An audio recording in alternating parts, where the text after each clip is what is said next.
اس video کو like کریں، ہمارے چینل کو سبسکرائب کریں اور بیل آئیکن ضرور پریس کریں ہماری نیو ویڈیو سب سے پہلے دیکھنے کے لیے۔ اللہ سبحانہ وتعالیٰ نے ہم سب کی رہنمائی کے لیے، گائیڈنس کے لیے قرآن مجید کو بھیجا اور ہم سے یہ تقاضا کیا کہ ہم اس کے مطابق اپنی زندگی بسر کریں، کیونکہ یہ دنیا اللہ نے بنائی، ہمیں بھی اللہ نے بنایا اور پھر صرف ایک وقت تک کے لیے بنایا، یعنی دنیا میں بھیجا ہے، اس کے بعد ہم سب کو واپس جانا ہے۔ تو واپس جا کر ہمیں یہ بتانا ہوگا کہ ہم یہاں پر کیا کر کے آئے۔ ایک طریقہ یہ ہے کہ ہم اپنی مرضی کے مطابق جو ہمارا دل چاہے ہم وہ کریں، ایک یہ ہے کہ ہم لوگوں کی مرضی کے مطابق زندگی بسر کریں، اور ایک یہ ہے کہ ہم اللہ کی مرضی کے مطابق زندگی بسر کریں۔ اگر ہم یہ چاہتے ہیں کہ اللہ کی مرضی کے مطابق زندگی بسر کریں تو پھر اس کے لیے ضروری ہے کہ ہم اللہ تعالیٰ ہی کی کتاب کے مطابق زندگی بسر کریں، اور اللہ تعالیٰ کی کتاب کے مطابق زندگی بسر کرنے کے لیے ضروری ہے کہ ہم اس کی کتاب کو پڑھیں۔ اسی لیے اکثر لوگ ایک دوسرے کو دعوت دیتے رہتے ہیں کہ آئیے قرآن پڑھیں، لیکن عموماً لوگ یہ سمجھتے ہیں کہ شاید یہ کوئی ایکسٹرا کام ہے، وقت ملے گا تو کر لیں گے، یا ابھی تو اور بہت سی مصروفیات ہیں، جب بوڑھے ہوں گے تو پھر اس کام کو ریٹائر ہو کے شروع کریں گے۔ لیکن ہمیں نہیں پتا کہ ہم ریٹائرمنٹ کی ایج کو پہنچتے بھی ہیں یا نہیں۔ تو اس لیے ہمیں اللہ کی کتاب کے ساتھ ایک مضبوط تعلق قائم کرنے کی ضرورت ہے، اور اس کے ساتھ جو کمٹمنٹ ہم کریں اس میں کسی قیمت پر کوئی کمی نہ آئے۔ آج کی اس مجلس میں انشاءاللہ العزیز میں آپ کو احادیث کی روشنی میں قرآن مجید کے پڑھنے کی اہمیت کے بارے میں بتاؤں گی۔ رسول اللہ صلی اللہ علیہ وسلم نے فرمایا، مثل المؤمن الذي يقرأ القرآن كالأترجة ريحها طيب وطعمها طيب۔ اس مومن کی مثال جو قرآن پڑھتا ہے ترنجبین نارنگی جیسی ہے، ٹینجرین کی طرح ہے، کہ اس کی خوشبو بھی اچھی ہے اور اس کا ذائقہ بھی اچھا ہے، یعنی کھانے کے بعد انسان خوش ہو جاتا ہے، ہاتھوں سے بھی خوشبو آتی ہے، اس کے منہ سے بھی خوشبو آتی ہے، اور کھانے کے بعد انسان کے اندر ایک اچھی فریش فیلنگ آتی۔ آپ کتنے بھی ٹائرڈ ہوں، اگر 2-3 ٹینجرین کھا لیں تو اس کے بعد آپ کی ٹائرڈنس ختم ہو جاتی۔ والذی لا یقرأ القرآن کالتمرۃ لا ریح لها وطعمها حلو۔ اس مومن کی مثال جو قرآن نہیں پڑھتا کھجور جیسی، اس کی خوشبو نہیں لیکن اس کا ذائقہ میٹھا ہے، یعنی کھجور بھی انرجی دیتی ہے، اگر ہم اس کو کھا لیں تو ہمارے اندر ایک یعنی قوت پیدا ہو جاتی ہے، ایک انرجی پیدا ہو جاتی ہے، جس کی وجہ سے ہمارے لیے کام کرنا آسان ہو جاتا ہے۔ اس کے بھی کئی ایک فائدے ہیں۔ پھر فرمایا، وَمَثَلُ الْمُنَافِقِ الَّذِي يَقْرَأُ الْقُرْآنَ كَمَثَلِ الرَّيْحَانَةِ رِيحُهَا طَيِّبٌ وَطَعْمُهَا مُرٌّ۔ اس منافق کی مثال جو قرآن پڑھتا ہے خوشبودار پودے جیسے گلاب وغیرہ کی طرح، جس کی خوشبو اچھی اور ذائقہ تلخ ہے، یعنی وہ دوسروں کو تو خوشبو دے رہا ہے لیکن اپنے اندر اس کے کڑواہٹ سی ہے۔ اگر آپ اس پھول کو کھانا شروع کر دیں یا اس کے پودے کو کھائیں تو اس کا کوئی ذائقہ نہیں، اس میں کوئی لطف نہیں۔ اور پھر فرمایا، وَمَثَلُ الْمُنَافِقِ الَّذِي لَا يَقْرَأُ الْقُرْآنَ كَمَثَلِ الْحَنظَلَةِ لَيْسَ لَهَا رِيحٌ وَطَعْمُهَا مُرٌّ۔ اس منافق کی مثال جو قرآن نہیں پڑھتا اندرائن تمہ جیسی کڑوی چیز کی طرح ہے، جس میں خوشبو نہیں اور اس کا ذائقہ بھی کڑوا ہے۔ تو یہاں اب لوگوں کو 4 کیٹیگریز میں تقسیم کر دیا گیا۔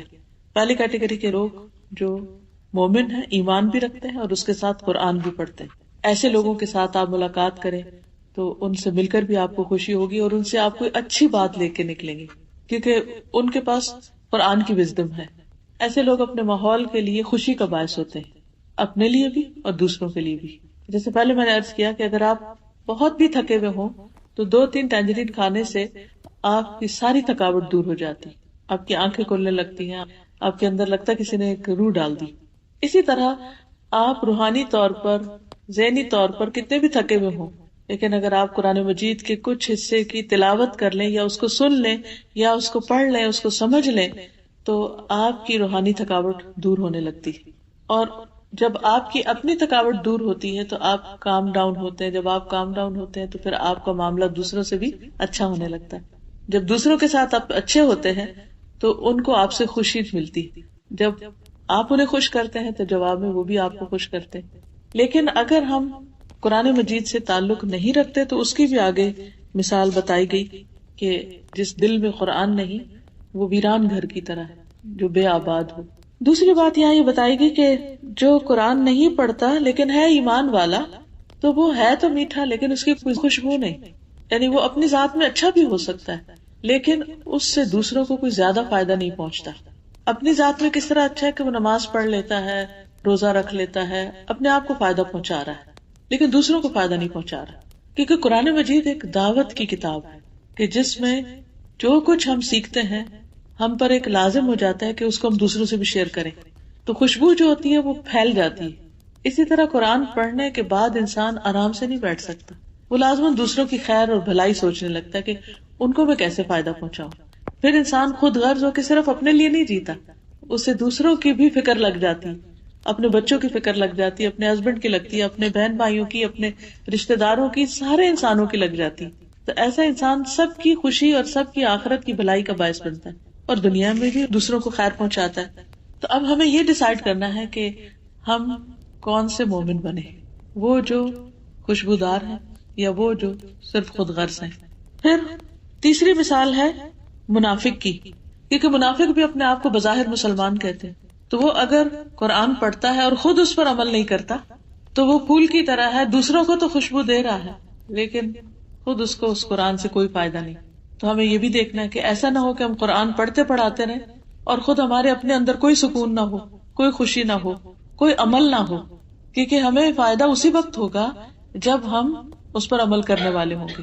قرآن مجید میں بے شمار دفعہ آتا ہے یا ایھا الذین آمنو, اے لوگو جو ایمان لا چکے. تو وہ ہمیں پکارا جا رہا ہوتا ہے کہ ہاں میں ایمان لا چکی ہوں, تو مجھے کیا کہا جا رہا ہے, میرے رب نے پکارا مجھے, اے ایمان والی. کہتے ہاں میں ایمان تو لائی ہوں, اب مجھے واٹ نیکسٹ کرنا کیا ہے اس کے بعد.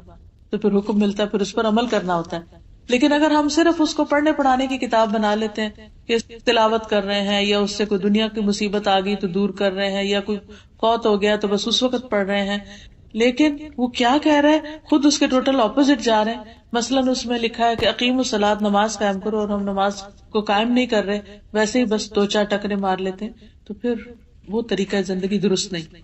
چوتھا, ایسا منافق یا ایسا انسان جو کہتا ہے میں مسلمان ہوں لیکن نہ قرآن پڑھتا ہے اور نہ خود عمل کرتا ہے. تو پہلا وہ جو پڑھتا بھی ہے اور عمل بھی کرتا ہے. دوسرا وہ جو عمل تو کسی درجے میں کرتا ہے لیکن پڑھتا نہیں. تیسرا وہ جو پڑھتا ہے لیکن خود کوئی عمل نہیں کرتا. اور چوتھا نہ پڑھتا ہے نہ عمل کرتا ہے. اب یہ کیٹیگریز میری نہیں بنائی, یہ اللہ کے رسول صلی اللہ علیہ وسلم نے ہمیں بتائی اور بنائی. ہمیں یہ دیکھنا چاہیے کہ ہم اس میں سے کس کیٹیگری کے اندر فال کرتے ہیں, ہم کہاں پر آتے ہیں اور ہمیں کیا بننا چاہیے. کیونکہ زندگی تو چند دن کی ہے, بہت جلد واپس چلے جانا ہے. جو کچھ اس وقت ہمارے پاس ہے سب یہی کا یہی رہ جائے گا, ساتھ کچھ بھی نہیں جائے گا. اس لیے آج یہاں بیٹھ کر ہم تہیہ کر لیں کہ ہم پہلی کیٹیگری میں آئیں گے انشاءاللہ تعالی, کہ جو پڑھیں گے بھی اور عمل بھی کریں گے, اور ساری زندگی کے لیے, موت تک کے لیے. پڑھنے کے پھر لیول ہوتے ہیں. ایک یہ ہے کہ آپ اس کا تلفظ ٹھیک کریں, تجوید ٹھیک کریں. ایک یہ کہ اس کا ترجمہ جانیں, پھر یہ کہ اس کے معنی اور تفسیر جانیں, پھر یہ کہ اس میں غور و فکر کریں, پھر یہ کہ اس پر عمل کریں, پھر یہ کہ آپ اس کو دوسروں کو بتانے والے ہوں, پھر یہ ہے کہ جو وہ کہتا ہے اس کے مطابق پوری زندگی کا نقشہ بدلے. تو یہ سارے قرآن مجید کے حقوق ہیں جو ہم پر لازم آتے ہیں اور ہمیں اس کے مطابق زندگی بسر کرنی ہے. ورنہ قیامت کے دن اگر ہم اللہ تعالیٰ کو یہ بتائیں کہ ہم 1000 کتابیں 1000 بکس پڑھ کر آئے اور ہمارے گھر میں بہت بڑی لائبریری تھی لیکن قرآن پڑھنے کا ٹائم نہیں ملا, تو کیا یہ ہمارا بہانہ قابل قبول ہوگا؟ اس لیے جو مرضی پڑھے مگر ساتھ اللہ کی کتاب ضرور پڑھے. دوسری حدیث ہے, حضرت ابو ہریرہ سے مروی ہے کہ رسول اللہ صلی اللہ علیہ وسلم نے فرمایا, قرآن پاک کی تعلیم حاصل کرو, اس کے بعد اس کی تلاوت کرتے رہو. یاد رکھو قرآن پاک کی مثال جب کوئی اس کی تعلیم حاصل کرتا ہے پھر تلاوت کرتا ہے اور اس کے ساتھ قیام کرتا ہے, اس تھیلی کی مانند ہے جو کستوری سے بھرا ہوا ہے اور اس کی خوشبو ہر جگہ مہک رہی. اور اس شخص کی مثال جس نے قرآن مجید کی تعلیم حاصل کی پھر وہ غافل ہو کر سویا رہا, حالانکہ قرآن مجید اس کے دل میں اس تھیلے کی مانند ہے جو کستوری سے بھرا ہوا ہے لیکن اس کا منہ اسی سے باندھ دیا گیا. تو اس میں ایک اور مثال سے وہی بات سمجھائے گی. پہلے خوشبودار ٹینجرین کی مثال دی گئی اور اب یہاں کستوری سے بھرے ہوئے تھیلے کی. کستوری آپ کو معلوم ہے نا کہ جو ہرن ہوتا ہے اس کی ناف میں بنتی ہے اور بہت ہی قیمتی خوشبو ہوتی ہے, بہت ہی زبردست قسم کی خوشبو ہوتی ہے.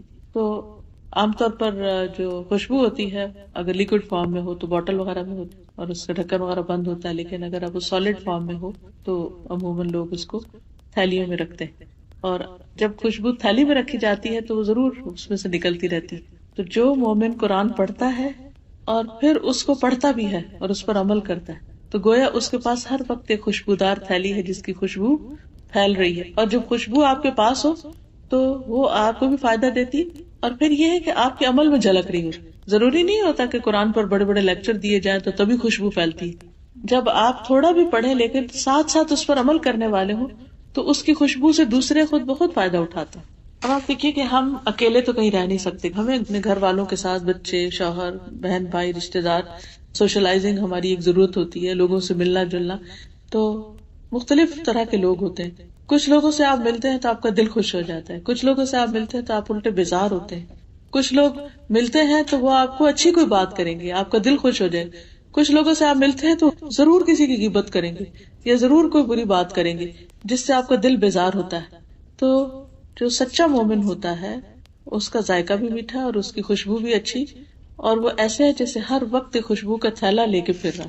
ویسے بائی دی وے یہاں یو کے میں تو کوئی بھی پرفیوم آپ لگا رہے ہیں اس کی خوشبو کوئی نہیں آتی. میرا تو ایکسپیرینس یہی، وہی خوشبو جو میں پاکستان میں لگاتی ہوں سارا دن وہ مہک آتی ہے اپنے پاس. معلوم نہیں یہاں کی ہوا میں کوئی ایسی چیز ہے، یہ کیا ہے. anyway تو اب یہ ہے کہ جب آپ نے کوئی اچھی خوشبو لگائی ہوئی ہو تو سارا دن آپ اپنے آپ سے بھی خوش ہوتے رہتے ہیں. You feel fresh, you feel good, اور جو آپ کے پاس آتا ہے اس کو بھی مزہ آتا ہے. لیکن اگر آپ کے پاس خوشبو تو ہے اور ہر قسم کی خوشبو ہے لیکن آپ نے ساری بوٹل بند کر کے صرف سجائی ہوئی ہیں اور کبھی اس میں سے کچھ لگایا نہیں کہ ختم ہو جائیں گے، تو پھر اس کی مثال ایسی ہے کہ جیسے کسی نے قرآن سیکھا، مثلا پورا ترجمہ تفسیر پڑھ لیا یا پھر اس نے حفظ کر لیا اور پھر اس کے بعد اس نے اس کو پڑھنا چھوڑ دیا کہ بس ایک کورس کر لیا اور بات ختم، اور اب وہ پڑھتا نہیں.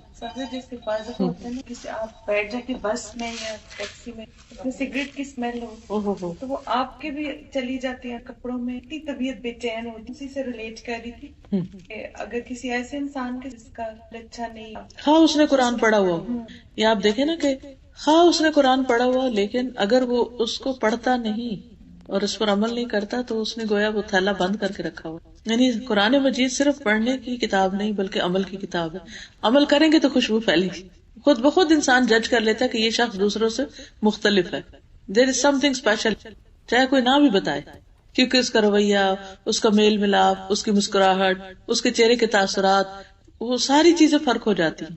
ہو سکتا ہی نہیں کہ قرآن پڑھنے والا اور نہ پڑھنے والا برابر ہو، کیونکہ اللہ تعالیٰ نے بھی قرآن مجید میں فرمایا کہ قل هل يستوي الذين يعلمون والذين لا يعلمون، کہہ دیجئے کہ کیا وہ جو علم رکھتے ہیں اور وہ جو نہیں رکھتے برابر ہو سکتے ہیں؟ قطعاً برابر نہیں ہو سکتے. وہ کہتے ہیں کہ اسلام قبول نہیں کیا تھا، سب لوگ نا مجھے غلام کی طرح دھتکارتے تھے، لیکن ایک شخص ایسے تھے وہ جب بھی مجھے دیکھتے تو مسکراتے تھے. اور پھر جب انہوں نے اسلام کی دعوت دی تو مجھے پتا تھا کہ یہ وہ شخص ہے جس نے کبھی بھی مجھے حقیر نہیں سمجھا یا غلام نہیں سمجھا. تو ایک مسکراہٹ جو تھی وہ پھر آپ دیکھیں کتنی بڑی خیر کا سبب بنا تھا نا. یعنی صرف اتنی سی بات کہ کسی کو حقیر نہ سمجھے انسان، کسی کو بھی دیکھے، کسی کو بھی ملے اس کو رسپیکٹ دے، اس کو عزت دے، اس سے آگے بڑھ کر ملے. یعنی ایسے بھی نہیں کہ لیے دیے رہے، ٹھیک ہے جو کوئی ملے گا ہم مل لیں گے، جو نہیں ملتا نہ ملے، یہ بھی نہیں ہونا چاہیے. اس مومن کے دل میں تکبر نہیں ہوتا جو خود آگے بڑھ کے سلام کرے. تو اس شخص کی مثال جس نے قرآن کی تعلیم حاصل کی پھر غافل ہو کر سویا رہا. یعنی خود اس نے پڑھا ہی نہیں، نہ نمازوں میں نہ تلاوت میں. اگر تہجد میں نہیں پڑھا تو بھی اسی میں شامل ہو جاتا ہے انسان، اور اگر صبح اٹھ کے فجر کی نماز کے بعد جیسے تلاوت کرنی چاہیے وہ تلاوت نہیں کی اور پھر سو گئے تو یہ ساری اسی میں چیزیں شامل ہو جاتی ہیں. گویا اس نے اپنی خوشبو سے فائدہ نہیں اٹھایا. بعض لوگ ہوتے ہیں حفظ بھی کر لیتے ہیں پھر اس کے بعد بھلا دیتے ہیں، اس کو پڑھتے نہیں، یاد نہیں رکھتے، تعلق نہیں رکھتے.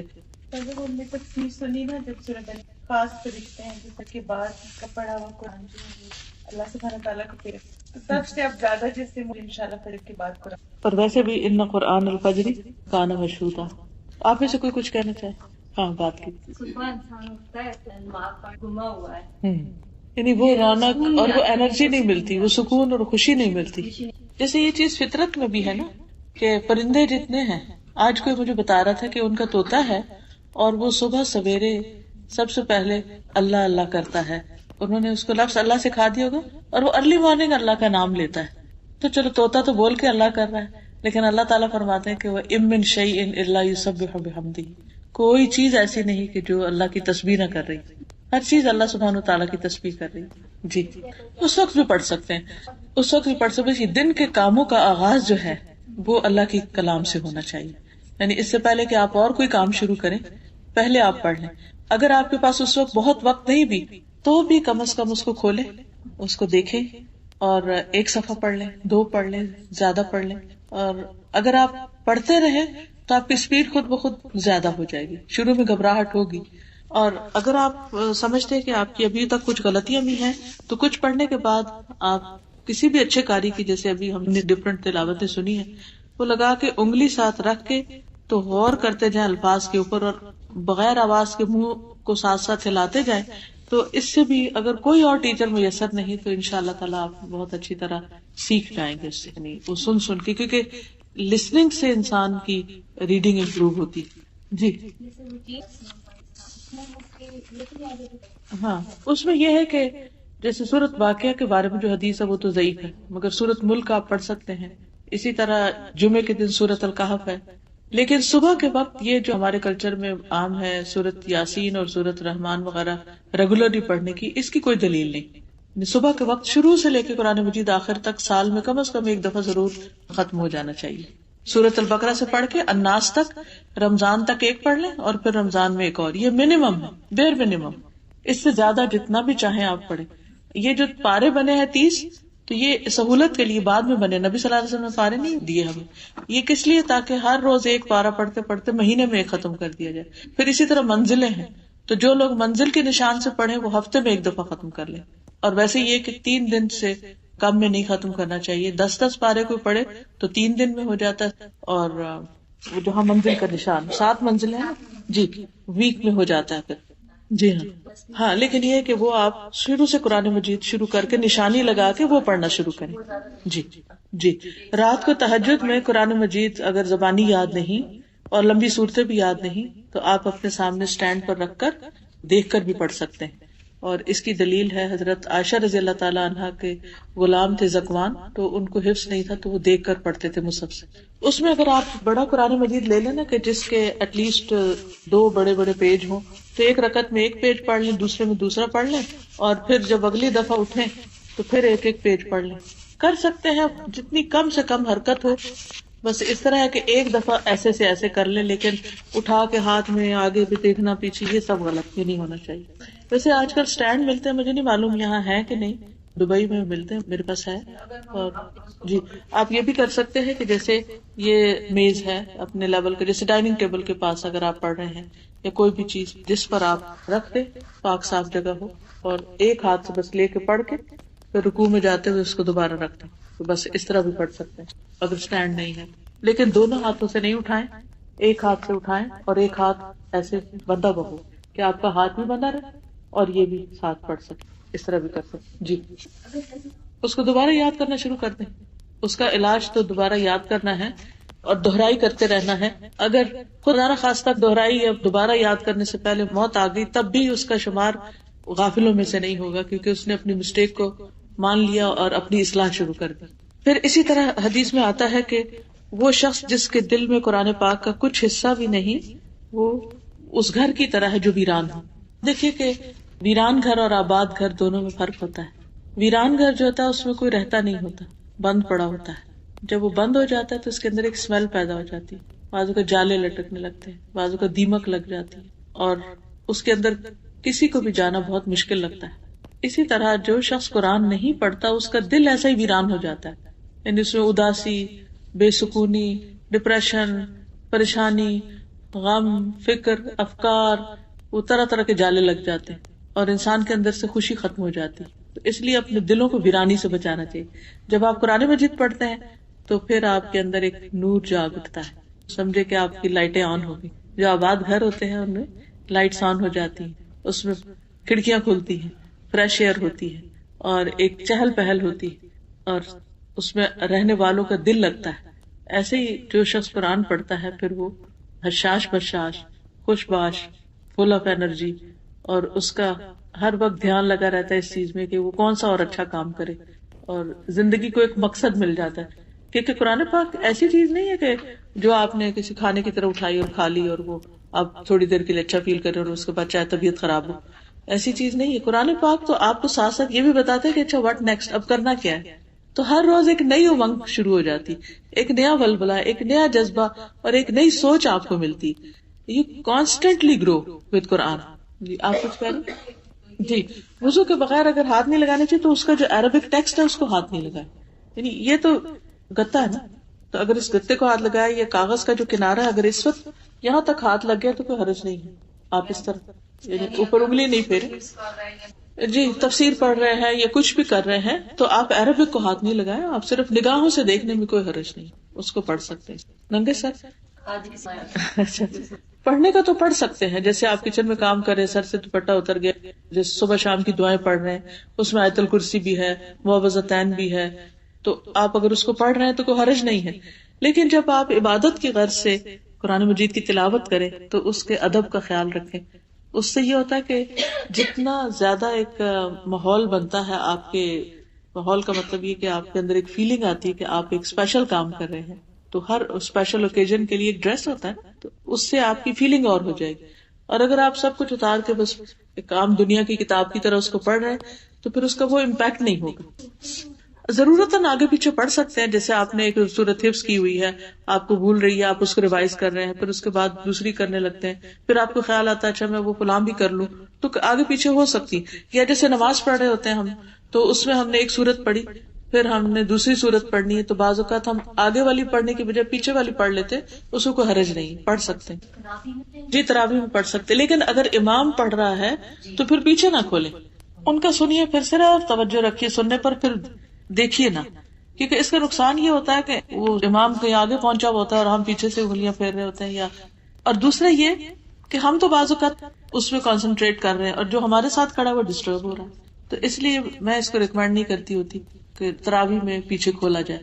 بعض اوقات امام انسان ہے، غلطی ہو جاتی ہے، وہ اگر بھولے تو آپ کہہ لو یہ تو کیا امام نے پڑھ دیا، یہاں سے تو وہ بھول ہی گیا، اور ایک اور فتنہ کھڑا ہو جاتا ہے. سجدے میں جاتے ہیں جی بعض اوقات لوگ پھر سجدے میں جاتے وہ اسے سجدے کی جگہ پہ رکھ دیتے ہیں، یا وہ آگے پیچھے ہو جاتا ہے تو وہ بے حرمتی پھر ہونے لگتی، تو اس سے بچنا چاہیے.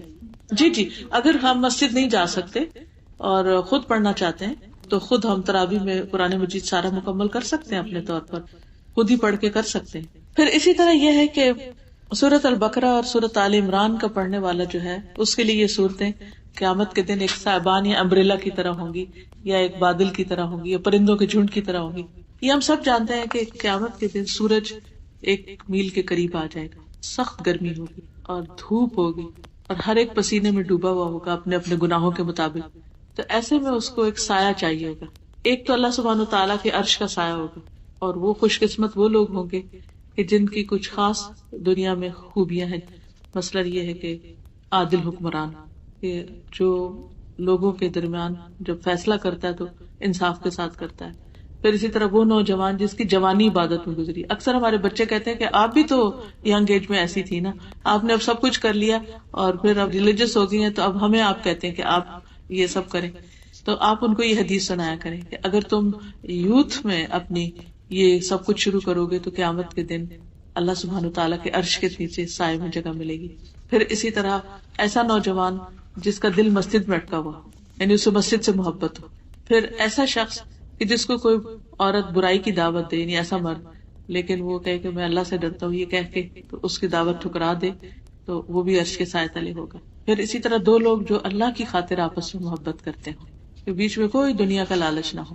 اور اس محبت کی علامت یہ ہوتی ہے کہ جب وہ آپس میں ملے تو ان کا ایمان بڑھے، اللہ سبحانہ وتعالیٰ کے ساتھ تعلق بڑھے، اور آخرت کا شوق بڑھے.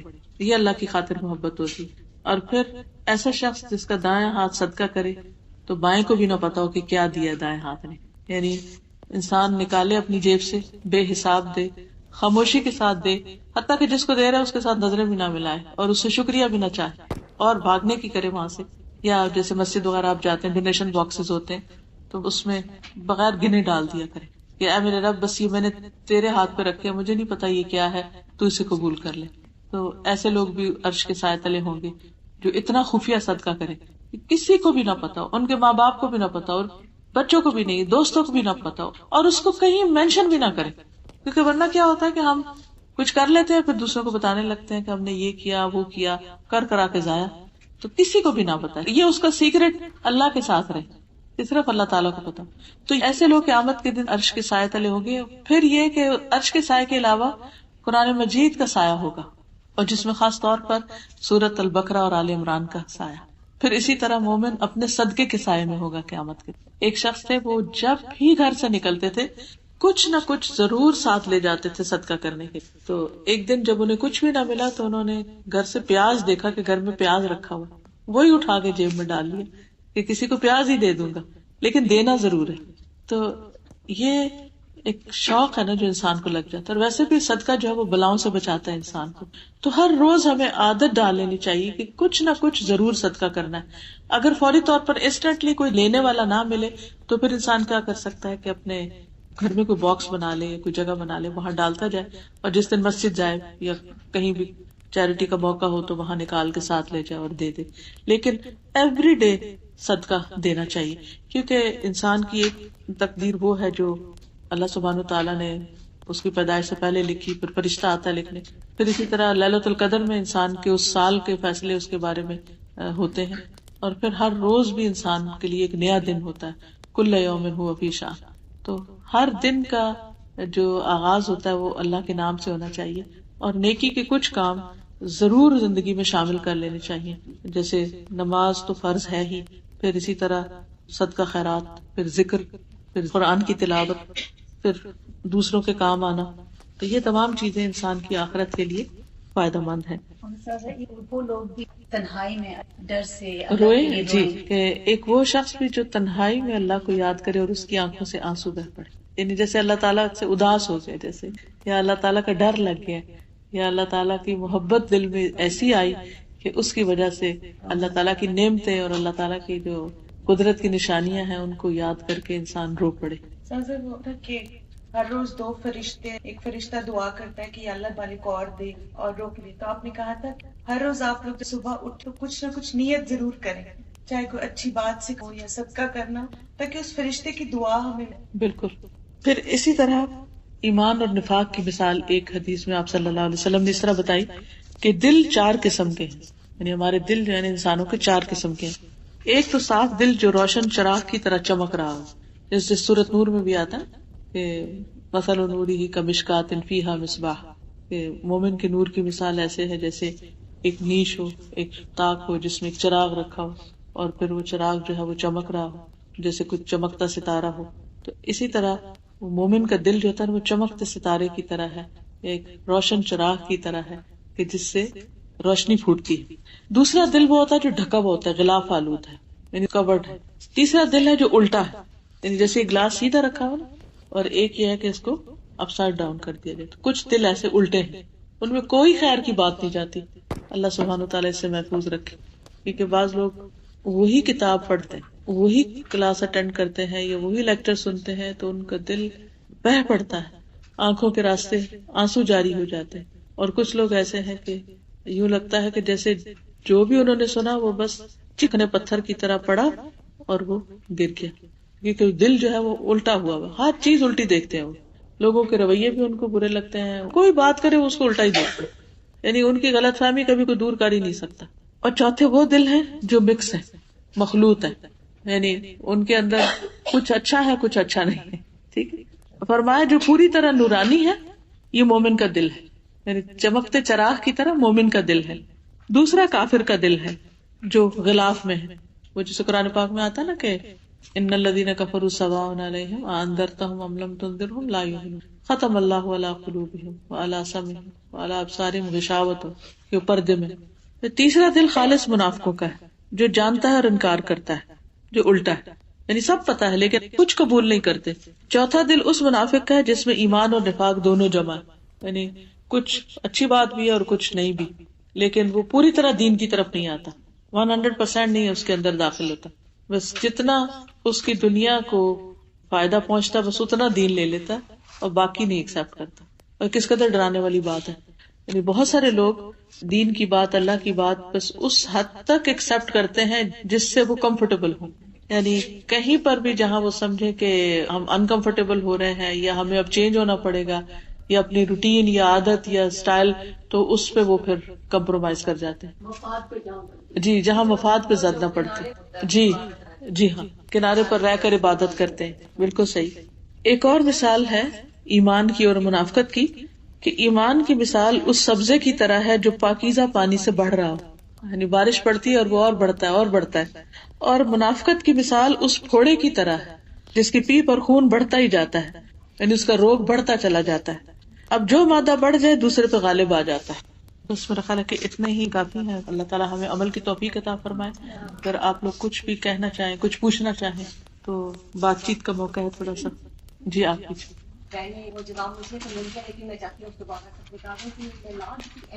انہوں نے میلاد کے بارے میں پوچھا.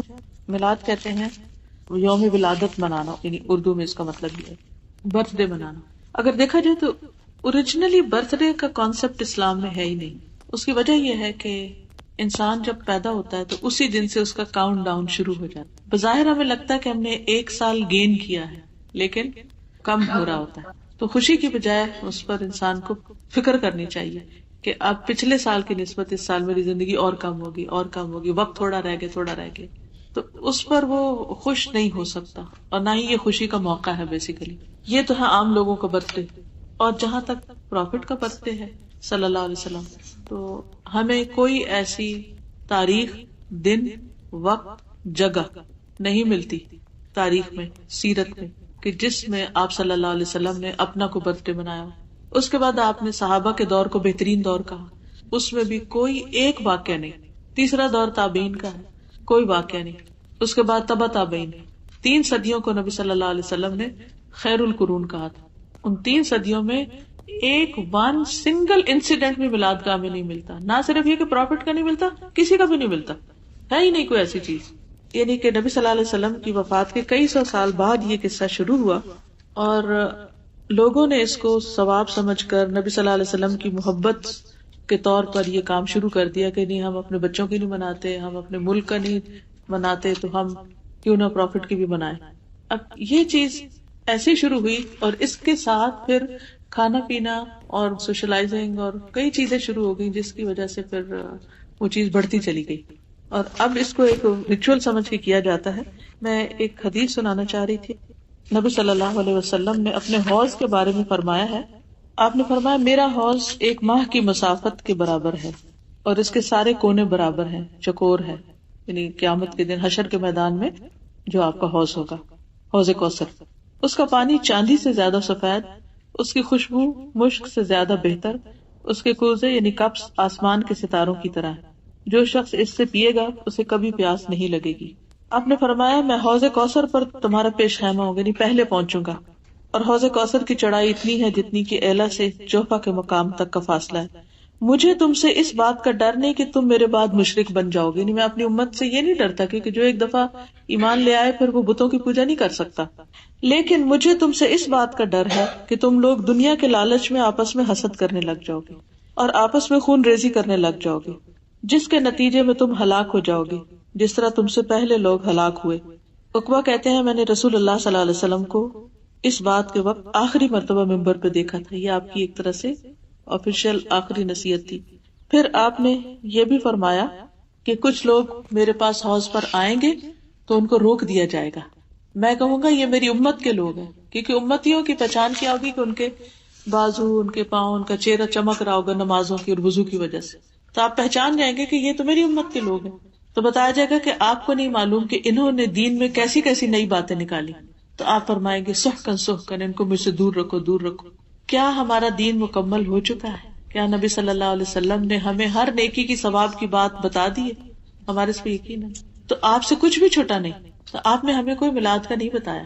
تو اس لیے ہمیں ایسی چیزوں سے پرہیز کر کے وہ کام کرنے چاہیے جو ہمیں آپ کی محبت کے اور قریب کرنے والے. اور کوئی چیز مخلوط مذاہب کے ساتھ جب اسلام کا مقابلہ ان مذاہب کے لوگ کرتے ہیں، اکثر اوقات ہمارے بچوں سے یہ سوال کیا جاتا ہے کہ کیا وجہ ہے کہ صرف اسلام میں اس کے پیروکاروں کے لیے بے تحاشا پابندیاں اور سختیاں اور ڈراوے، جبکہ اس کے برعکس دوسرے مذاہب میں شاید عمل نہ کرنے کی صورت میں سزا کا تصور یا تو ہے نہیں یا بہت کم. بات یہ ہے کہ جوڈیزم ہو یا کرسچینٹی ہو، یہ سب بیسیکلی اللہ سبحانہ وتعالیٰ کے بھیجے ہوئے دین، لیکن لوگوں نے ان کتابوں کو، اپنے دین کو اپنی دنیا کی خواہشات پوری کرنے کے لیے تبدیل کر لیا، اور اس میں سے ایسی ساری چیزیں نکال دی کہ جو ان کو پسند نہیں تھی. اس کے بعد جب قرآن مجید آیا تو اللہ نے خود ہی حفاظت کا اس کا ذمہ لے لیا کہ کوئی اسے چینج نہیں کر سکتا. تو جو کچھ تھا ایز اٹ از اس میں باقی تھا. یہ سب کچھ پچھلی کتابوں میں بھی تھا لیکن انہوں نے نکال دیا. اب جب ہمارے بچے دیکھتے ہیں تو وہ کہتے ہیں کہ وہاں تو یہ نہیں ہے تو ہمارے دین میں یہ کیوں ہے، تو ان کو یہ بات مشکل لگتی. دوسری بات یہ کہ یہ جتنی بھی پابندیاں ہیں یا جتنی بھی سختیاں یا جو کچھ بھی ہے، یہ دراصل ہمارے فائدے کے لیے، ڈسپلنڈ لائف گزارنے کے لیے. مثلاً شادی کے بغیر ایسے ریلیشن شپ قائم کرنا منع ہے. اب اگر اس کو وہ کہیں سختی ہمیں کیوں نہیں گرل فرینڈ بوائے فرینڈ بنانے دیتے، تو آپ دیکھیں کہ جو لوگ بناتے ہیں پھر ان کا انجام کیا ہے، اس سے گھر کتنے برباد ہوتے ہیں. پھر اگر کوئی شادی شدہ ہے اور پھر شادی کرنے کے باوجود وہ غلط کام کر رہا ہے، مرد کہے کہ مجھے کسی اور عورت سے دوستی کرنے سے کیوں روکتے ہو، یا عورت کہے کہ مجھے کیوں روکتے ہو، یہ بے جا کی پابندی ہے، سختی ہے. تو آپ خود سوچیں کہ ایسے گھر کا پھر کیا حال ہوگا کہ جس میں ہسبینڈ وائف ایک دوسرے کے لیے لائل نہ ہو، فیتھ فل نہ ہو. پھر یہ کہ اگر بچوں کو وقت سے پہلے شادی کے بغیر ہی پڑھائی کے دور میں یہ سب کام کرنے کی اجازت دے دی جائے تو آپ دیکھیں کہ ان کا فیوچر کیا ہوگا. آج بھی جو لوگ دنیا کے لیے بھی کام کرتے ہیں وہ ایسی بہت سی خرافات سے بچتے ہیں. اور دوسرے مذاہب کے وہ لوگ جو واقعی اپنے مذہب کو پکڑے ہوئے ہوتے ہیں ان کے اندر بھی کافی ڈسپلن ہے، وہ ایسے فالتو آوارہ بچوں کو نہیں پڑھنے دیتے. یہ تو صرف ایک چیز ہے. پھر اسی طرح فوڈ ہے، تو آپ دیکھیے کہ بہت سارے لوگ جو دوسرے مذاہب کے وہ فوڈ کے معاملے میں کتنے کانشیس ہیں. وہ ہر وہ چیز نہیں کھاتے، جنک فوڈ نہیں کھاتے. کیوں نہیں کھاتے؟ کیونکہ ان کی صحت پر برا اثر پڑے گا. میرے پاس ایک لڑکی کام کرتی ہے پاکستان میں، تو اس نے اپنے بھائی کے بارے میں بتایا کہ he was extra brilliant, engineering میں پڑھ رہا تھا اور ٹاپ کر رہا تھا. اس نے پڑھتے پڑھتے ایسی چیٹ پر کسی لڑکی کے ساتھ اس کی دوستی ہو، اور جس دن اس کا پیپر تھا، شاید آخری سال کا تھا، ساری رات وہ چیٹ کرتا رہا اور صبح اس کا پیپر خراب ہو گیا تو کالج والوں نے اس کو ایکسپیل کر دیا. اس کے بعد کسی طرح اس کے باپ نے زمین بیچی گاؤں میں اور بیچ کے اس کو UK بھیجا. یہاں آیا، یہاں آ کے وہ 3-4 سال پڑھا. جب اس کے آخری سال تھا، ڈگری ملنے کا وقت تھا، تو اس کا کسی ایکسٹریم مذہبی گروپ سے واسطہ ہو گیا اور انہوں نے کہا کہ یہاں کا رہنا اور یہاں پڑھنا یہ سب کچھ غلط ہے. اور اس نے یعنی اتنا بریلینٹ تھا کہ یہاں کے جو یونیورسٹی تھی اس نے اس کو جاب بھی آفر کی اور رہنے کا بھی اور سب کچھ، لیکن وہ یہ سب کچھ چھوڑ کے چلا گیا. اب کیا ہے، وہ گھر میں بیٹھا ہوا، چھوٹا بھائی کام کرتا ہے، باپ ابھی تک اسکول ٹیچر ہے، کام کرتا ہے، لیکن نہ وہ کوئی کام کر رہا ہے اور نہ ہی وہ کوئی ارن کرتا ہے. اور 8 کے 9 بہنیں اور گھر کے حالات اتنے تنگ، لیکن اس ذہنی انتشار کی وجہ سے کہیں کا بھی نہیں، اور ہر ایک کو غلط قرار دیتا ہے. اب ایک وہ ایکسٹریم تھی، ایک یہ ایکسٹریم. ہمارا دین اعتدال میں ہے، دین دنیا دونوں کو ساتھ لے کے چلنے کا کہا گیا. صرف ایسے ہی ہے کہ جیسے آپ ایک سڑک پہ گاڑی لے کے جا رہے ہیں تو کتنی ریڈ لائٹس آتی ہیں، ٹریفک کے کتنے قوانین ہیں، ان کو آپ سختیاں کہیں گے، کیا کہیں گے، لیکن یہ آپ کی لائف سیونگ کے لیے ہے نا. تو اسی طرح بچوں کو آپ ڈفرینٹ ایگزامپلس کے ساتھ سمجھا سکتے ہیں کہ جو بھی ہمارے دین میں ہے یہ اللہ تعالیٰ کا بھیجا ہوا، اگر اس کو اس کے اصل میں سمجھے تو کچھ مشکل نہیں. زکوٰۃ نہ دینے والوں کی مثال بتا دیتی ہوں. ابو ہریرہ رضی اللہ عنہ سے روایت ہے کہ رسول کریم صلی اللہ علیہ وسلم نے فرمایا، جس شخص کو اللہ تعالیٰ نے مال و زر دیا اور اس نے اس کی زکوٰۃ ادا نہیں کی تو قیامت کے دن اس کا مال و زر گنجے سانپ کی شکل میں تبدیل کیا جائے گا، جس کی آنکھوں پر 2 سیاہ نقطے ہوں گے. پھر وہ سانپ اس شخص کے گلے میں بطور توق ڈالا جائے گا، اور وہ سانپ اس شخص کی دونوں باچھیں پکڑے گا اور کہے گا، میں تیرا مال ہوں، میں تیرا مال ہوں، میں تیرا خزانہ ہوں. اس کے بعد آپ نے یہ آیت پڑھی، جو لوگ بخل کرتے ہیں وہ گمان نہ کریں کہ یہ ان کے لیے اچھا ہے، بلکہ وہ ان کے لیے برا ہے. یعنی قیامت کے دن وہی مال ان کے لیے وبال کا ذریعہ بن جائے گا. تو اللہ سبحانہ وتعالی ہمیں اس سے محفوظ رکھے. وآخر دعوانا ان الحمد للہ رب العالمین.